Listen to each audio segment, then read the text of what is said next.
حالیہ چند سالوں میں پاکستان کے ساتھ ساتھ دنیا بھر میں کڈنی فیلیئرز کی شرح میں بے تحاشا اضافہ ہوا ہے اور بدقسمتی سے اس کا زیادہ شکار نوجوان نسل ہے جو کہ 20 سال سے لے کر 30 سال کی عمر رکھتی ہے۔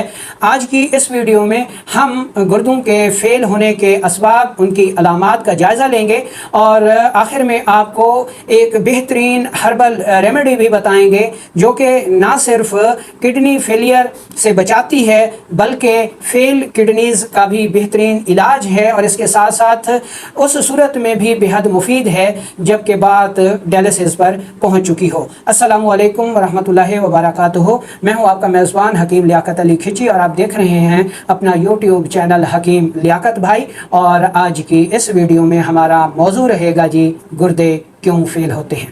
دوستو، گردے دو کی تعداد میں ہماری کمر کی پچھلی سائڈ پر پائے جاتے ہیں، اور یہ گردے ہمارے فلٹریشن پلانٹ کا بہت اہم حصہ ہیں۔ یہ خون کو فاسد مادوں سے صاف کرتے ہیں اور فاسد مادوں کو جسم سے باہر نکالتے رہتے ہیں۔ ان فاسد مادوں میں یوریا، کریٹینین، یورک ایسڈ وغیرہ بہت اہم فاسد مادے ہیں جن کو ہمارے گردے وہ خون سے صاف کرتے رہتے ہیں، نکالتے رہتے ہیں۔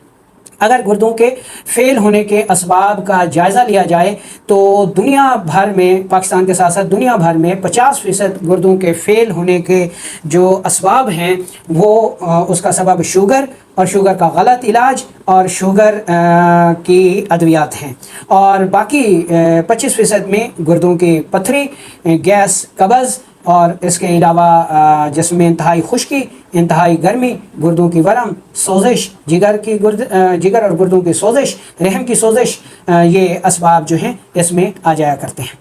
دوستو، پاکستان میں چونکہ طبی علاج معالجہ موجود ہے اور پاکستانی ڈاکٹروں کے لیے بدقسمتی سے بہت آسان ہے کہ اس کا سارا ملبہ وہ طب پر گرا دیتے ہیں، لیکن اگر گردے فیل ہونے کی شرح دیکھی جائے تو ان یورپی اور ترقی یافتہ ممالک میں بھی بہت زیادہ ہے جہاں طب کا نام و نشان بھی نہیں ہے، لیکن وہاں پر بھی گردے فیل ہوتے ہیں۔ اب چونکہ وہاں پر حکمت نہیں ہے، حکیم نہیں ہے، تو وہاں پر ڈاکٹر بیچارے اس کا ملبہ وہ حکیموں پر نہیں گرا سکتے، لیکن پاکستان میں بہت آسان ہے اس کا ملبہ حکمت یا ہومیوپیتھی پر گرا دینا اور خود کو بری الذمہ کر لینا۔ ہم نے نہیں کہا بلکہ یہ تحقیق کہتی ہے کہ گردوں کے فیل ہونے کی 50% وجہ وہ شوگر اور شوگر کا غلط علاج ہے۔ مثال کے طور پر جب شوگر ہوتی ہے، ایک اور بات کہ ہمیشہ یعنی 50% مریضوں میں شوگر کے مریضوں کے ہی گردے فیل ہوتے ہیں، اور یہ شوگر کے وہ مریض ہوتے ہیں جو ڈاکٹری ایلوپیتھی علاج کرا رہے ہوتے ہیں۔ مثال کے طور پر شوگر کو کم کرنے کے لیے جو ادویات دی جاتی ہیں یہ پیشاب کو کم کرتی ہیں، یہ شوگر کا علاج نہیں ہے، یہ ایلوپیتھی خود کہتی ہے۔ ان کی جو ہدایات ہیں ادویات کی، ان پہ لکھا ہوا ہے یہ بات، یہ ہم اپنی طرف سے نہیں کر رہے کہ شوگر کی جو ادویات ہیں یہ پیشاب کو کم کرتی ہیں، ٹھیک ہے۔ اب کچھ عرصے کے بعد جب شوگر کا مریض شوگر کم کرنے والی ادویات کھاتا رہتا ہے تو چند دنوں کے بعد ہی، چند مہینوں کے بعد ہی اس کا بلڈ پریشر ہائی ہو جاتا ہے۔ اب ڈاکٹر صاحب شوگر کی ادویات کے ساتھ ساتھ بلڈ پریشر کم کرنے والی ادویات بھی دیتے ہیں، تو بلڈ پریشر کم کرنے والی جتنی بھی ادویات ہیں وہ پیشاب آور ہیں۔ جب ایک مریض ایک ہی وقت میں پیشاب کم کرنے والی شوگر والی دوا کھاتا ہے اور پیشاب زیادہ لا کر بلڈ پریشر کم کرنے والی دوا ایک ہی ساتھ کھاتا ہے تو کچھ ہی عرصے میں اس کے گردے فیل ہو جاتے ہیں، کیونکہ یہ دونوں ادویات ایک دوسرے کی ضد ہیں اور یہ جسم میں جا کر انتہائی شدید رد عمل پیدا کر کے گردوں کو فیل کر دیتی ہیں۔ 25% امراض میں ہائی بلڈ پریشر، گردے کی پتھری، ٹھیک ہے جی، اور اس کے علاوہ باقی عوارضات یعنی UTI کی سوزش، رحم کی سوزش وغیرہ وہ اس کے اسباب میں آ جاتے ہیں۔ اگر اس کی علامات کا جائزہ لیا جائے تو بعض صورتوں میں مریض کو پیشاب بہت زیادہ آتا ہے، بعض صورتوں میں پیشاب کم ہو جاتا ہے، بعض صورتوں میں پیشاب بند ہو جاتا ہے، منہ سے بدبو آتی ہے، پسینے سے بدبو آتی ہے، قے ہوتی ہے، متلی ہوتی ہے جو کہ خاص طور پر صبح اٹھتے ہوئے خالی پیٹ ہوا کرتی ہے، کبھی گردوں کے مقام پر شدید درد ہوتا ہے، چکر آتے ہیں، تو یہ گردوں کے فیل ہونے کی اہم علامات ہیں۔ دوستو، ہم نے یہ بتایا کہ گردے ہمارے فلٹریشن پلانٹ کا اہم حصہ ہیں اور یہ خون کو صاف کرتے ہیں، پیشاب کو الگ کر کے خارج کرتے ہیں۔ جب گردے اپنے اس کام میں 90% فیل ہو جائیں، اپنے کام کو بند کر دیں، تو ایسی صورت میں گردے فیل ہو جاتے ہیں اور اس صورت کو گردے فیل ہو جانا کہا جاتا ہے۔ اب ہم قانون مفرد اعضاء، طب یونانی، آیورویدک اور ایلوپیتھی کی نقطۂ نظر سے گردوں کے فیل ہونے کی اقسام کا مختصر جائزہ لیتے ہیں۔ قانون مفرد اعضاء یہ کہتا ہے کہ ہمارے جو گردے ہیں یہ نروس سسٹم، مسکولر سسٹم اور ایپیتھیلیل سسٹم کا مجموعہ ہے۔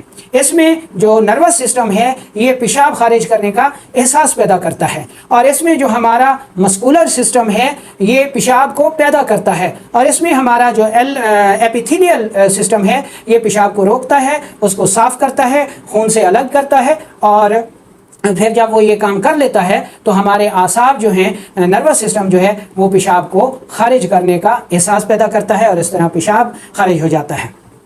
اب اگر ہمارا نروس سسٹم سوزشناک ہو جائے، ایک شخص بلغمی اغذیہ ادویہ بہت زیادہ کھاتا ہے، بلغمی ماحول میں رہتا ہے، سرد ماحول میں رہتا ہے، تو اس کے گردے ٹھنڈے ہو کر فیل ہو جاتے ہیں اور پیشاب کے خارج کرنے کے احساس کو بند کر دیتے ہیں، جس کی وجہ سے پیشاب کے اخراج کا احساس ہی پیدا نہیں ہوتا، اور اس طرح گردے فیل ہو جاتے ہیں جس میں پیشاب کا زہر پھیل جاتا ہے۔ ٹھیک ہے، تو ایسی صورت میں کون سا علاج کرنا چاہیے؟ تو ایسی صورت میں جناب ہر قسم کی اعصابی غذائیں، بلغمی غذائیں اور کف دوش والی غذائیں بند کر دینی چاہیے۔ مریض کو گرم ماحول میں منتقل کریں، اس کو گرم اغذیہ ادویہ کا استعمال کروائیں۔ ایسے مریضوں کے گردوں کو فیل ہونے سے بچانے کے لیے انجیر، تل، ستاور، سنگھاڑا وغیرہ بے حد مفید غذائیں ہیں، ان کو استعمال کر کے ایسی صورت میں جب گردے ٹھنڈے ہو جائیں تو ہم ان کا بہترین علاج کر سکتے ہیں۔ اچھا، اب چلتے ہیں دوسری قسم کی طرف جو کہ عضلاتی سوزش ہے۔ عضلاتی سوزش میں ہم نے آپ کو کہا تھا کہ ایک یہ نالی پائپ کو اپنے ذہن میں رکھیں۔ ہمارا جو عضلاتی نظام ہے یہ زیادہ تر مجاری بناتا ہے، نالیاں بناتا ہے، یعنی پیشاب کی نالی، گردوں میں جو نالیاں پائی جاتی ہیں، شریانیں، وریدیں، گلے کی نالی، غذا کی نالی، یہ سارا کچھ ہمارا مسکولر سسٹم بناتا ہے، عضلاتی نظام بناتا ہے۔ اچھا، جب عضلاتی نظام بگڑ جاتا ہے، عضلات کی سوزش ہو جاتی ہے، تو جسم میں تیزابیت کی زیادتی ہو جاتی ہے۔ یہ تیزابیت جو ہے حرارت کو بھی کم کرتی ہے، رطوبت کو بھی کم کرتی ہے، جس کی وجہ سے یہ نالی سکڑ جاتی ہے۔ جب یہ نالی سکڑ جاتی ہے تو اس سے پیشاب خارج نہیں ہوتا، جسم میں رکنا شروع ہو جاتا ہے اور گردوں کو فیل کر دیتا ہے۔ ایسی صورت میں یوریا بھی بڑھ جاتا ہے، کریٹینین بھی بڑھ جاتا ہے، یورک ایسڈ بھی بڑھ جاتا ہے، تو جسم میں تیزابیت کی زیادتی ہوتی ہے، گیس ہوتی ہے، قبض ہوتی ہے، مریض کی نبض حرکت میں تیز ہوتی ہے، 4 انگلیوں پر محسوس ہوتی ہے، ٹھیک ہے جی، حرکت میں تیز ہوتی ہے۔ یہ اس کی اسباب اور علامات ہو گئے۔ علاج کے طور پر ہم کیا کریں گے؟ علاج کے طور پر ہم ایسے مریضوں کو آم کھلائیں گے، اخروٹ کھلائیں گے، تو یہ ایسی غذائیں ہیں جو کہ فیل گردوں کا بہترین علاج ہیں۔ ٹھیک ہے جی، اب ہم چلتے ہیں گردے فیل ہونے کی تیسری وجہ۔ تو گردے فیل ہونے کی تیسری وجہ ہے عضلاتی غدی نظام، ایپیتھیلیل سسٹم کی خرابی۔ تو ہمارے جو غدد ہیں وہ جسم میں اس شیپ میں پائے جاتے ہیں، کہیں پر پرتوں کی صورت میں پائے جاتے ہیں اور کہیں پر اس گیند کی شکل میں پائے جاتے ہیں۔ ٹھیک ہے، گردے بھی تقریباً بیضوی شکل کے ایسے ہوتے ہیں، بیضوی شکل کے، لیکن یہ اس گیند کو آپ ذہن میں رکھیں۔ تو جب یہ خود جو گیند ہے یہ سوزشناک ہو جائے، ایسے ہو جائے، اس کو دبائیں تو یہ سوزشناک ہو کر بند ہو جاتی ہے، اور گردوں کا کام کیا ہے جی؟ کہ پیشاب کو روک کر ان کو صاف کرنا۔ تو جب یہ سوزشناک ہو جاتے ہیں تو پیشاب رک جاتا ہے اور اخراج نہیں پاتا، جس کی وجہ سے گردے فیل ہو جاتے ہیں۔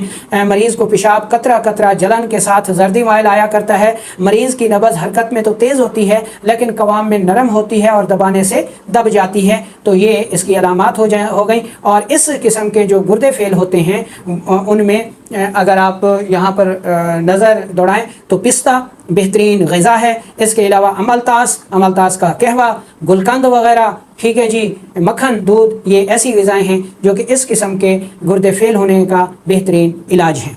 اب ہم آپ کو کہ اگر آپ کے گردے فیل ہو گئے ہیں، ان کی وجہ کچھ بھی ہے، تو آپ یہ 2 ریمیڈیز استعمال کریں، انشاءاللہ سکڑے ہوئے گردے یا وہ گردے جو فیل ہونا شروع ہو گئے ہیں وہ ٹھیک ہو جائیں گے۔ اس کے لیے 2 ریمیڈیز ہیں۔ نمبر 1 کو آپ نوٹ کر لیں کہ آپ نے شہد خالص لینا ہے، ایک چیز ہو گئی، اور دوسری چیز آپ نے لینی ہے خالص روغن زیتون۔ چیزوں کا خالص ہونا ضروری ہے، تبھی یہ کام کریں گی۔ اگر چیزیں خالص نہیں ہوں گی تو پھر کوئی فائدہ بھی نہیں ہے۔